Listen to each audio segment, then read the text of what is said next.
Well, ladies and gentlemen, in a move that shocks absolutely nobody, it has been confirmed officially that Polygon has been sold off and has been hit with massive layoffs. Almost everybody at the outlet has been fired in a drastic move that is affecting gaming journalism as we know it. Polygon is one of those websites that would write about how much they hated gamers. They would write about all kinds of activist nonsense. I would see more trans things on Polygon than I would see anything else. And yet here we are, and Polygon has been completely shuttered. Now, I wonder what this new company is going to do with Polygon, because the company that bought it is the one that is in charge of other gaming outlets like The Gamer, for example, which is also not doing very well. And yet they somehow bought this outlet and shuttered the entire thing.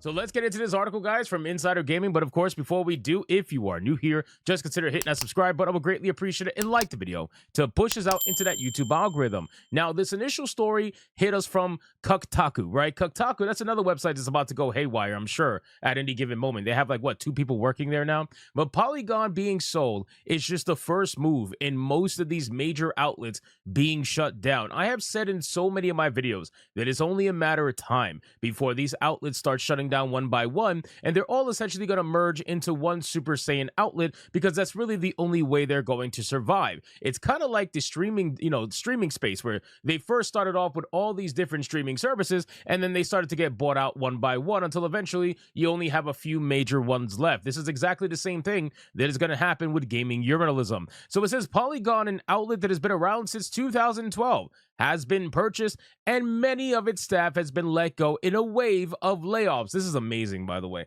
I know a lot of people are going to be like, oh, you shouldn't celebrate someone's job being lost. I don't care, bro. The reason why I don't care is because these people have advocated for my demonetization. These people have advocated for me being removed off YouTube. These people have advocated for me to lose everything. Often, all of these journalists have advocated for all of that stuff, all because I talk against their fucking narrative. So if they lose their job, I don't care, because they wouldn't care if I lost my job, right? They wouldn't care if things bad happen to me, so I don't care if it happens to them. But if there is anybody over there that has any sense of, I guess, normalcy, which I highly doubt, if there's any normal people over there at Polygon, those are the ones that I am sad about losing their job. But I highly doubt there's anyone there that's like that. So it says, first reported by Kotaku, Polygon has been sold by Vox Media to Valnet. Valnet is the same parent company of other outlets such as The Gamer and Game Rant. Shortly after the report went live, many staff members of Polygon took to social media to announce that they were no longer with the company. I'll say more later, but I no longer have a job, said the senior reporter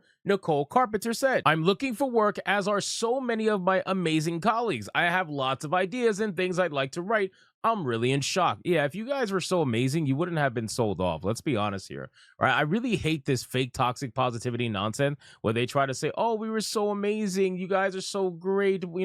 Hire us, hire us. You guys literally all got fired because you weren't bringing enough revenue to the company. You weren't considered good enough to keep around. So let's stop the freaking nonsense about you guys being so amazing. Perhaps you're not as good as you think you are. Even Madam Savvy made a post here over on X that says, LOL, if they were so great, Polygon wouldn't have gone under. I agree 100%. She's basically screenshotting this post from Cecilia D. Anastasio, who says, this is absolutely horrifying. Scoop up these great reporters. More mainstream outlets would benefit from games industry coverage from experts.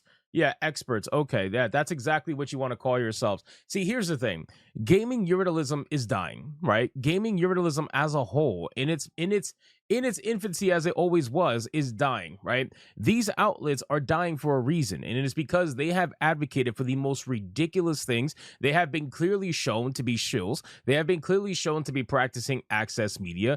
Every single one of them practices access media, and they are doing only what's best for them, and only what's best for them solely. That is literally it. They're not doing anything that is good for the gamer for the most part. They actually hate you most of the time, which, to be fair, pretty much everybody in the gaming industry hates gamers in some way, shape, or form. It's unfortunate, but some of them keep quiet and others just can't keep quiet. And these are the people that can't keep quiet. They openly talk about anti-gamer stuff all the time, and then they try to compare gamers that are angry with certain things that are happening in the industry to right-wing extremism. This is what they do. This is what they always have done, and this is why now that the money has dried up, ironically, this is all happening in 2025, right? Polygon sells in 2025, the year where money is hard to come by, the year where funding is hard to come by because the US aid money is no longer there. So now they've been forced to sell before things get really bad because subsidization is no longer there anymore. It's an absolutely hilarious thing.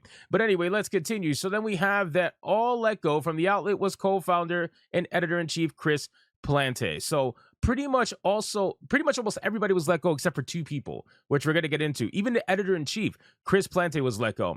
He says, I'm no longer with the Polygon. He wrote, if you're hiring, please consider the many talented writers and editors now on the market. Yeah, because that's what you want to do. You want to hire people who destroyed a website. Yeah, that's going to be great. It's currently unknown exactly how many people were let go as part of the layoffs at Polygon. New owner Valnet has yet to put out any sort of public statement regarding the acquisition or the decision to let go a number of staff. While this news is settling in for many, it's important to note that while we may have competing outlets, these are still colleagues and in some cases friends that are being impacted by what has happened today. We wish them nothing but the best and hope every single one of those let go land on their feet soon enough.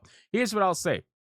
It's been proven that these people all talk to each other, right? It's been proven that, no, they're not competing outlets, okay? You know they're not competing outlets because they all release the same exact crap, right? Every single one of them. If you look at their headlines, they're barely any different. The content of their articles is the same. They quote each other all the time. They use each other as sources all the time. And the reason why I bring that up is because they complain about YouTubers doing that. They complain about YouTubers using similar thumbnails. They complain about YouTubers covering similar content. They complain about that, and yet they're the ones who practice that every single day because they're projecting. They always project. That is what they do. So ultimately, Polygon is just another example of what happens when you practice activism over actually trying to give a product that people want. Polygon was actually a really good website many years ago. I actually utilized Polygon quite often. I would say maybe even up to 6 years ago, I would utilize Polygon. But then I slowly but surely started to realize, just like with all these other websites, like Kotaku, for example, that they are all going down the same rabbit hole. Every single one of them. And I am not surprised to see all of these people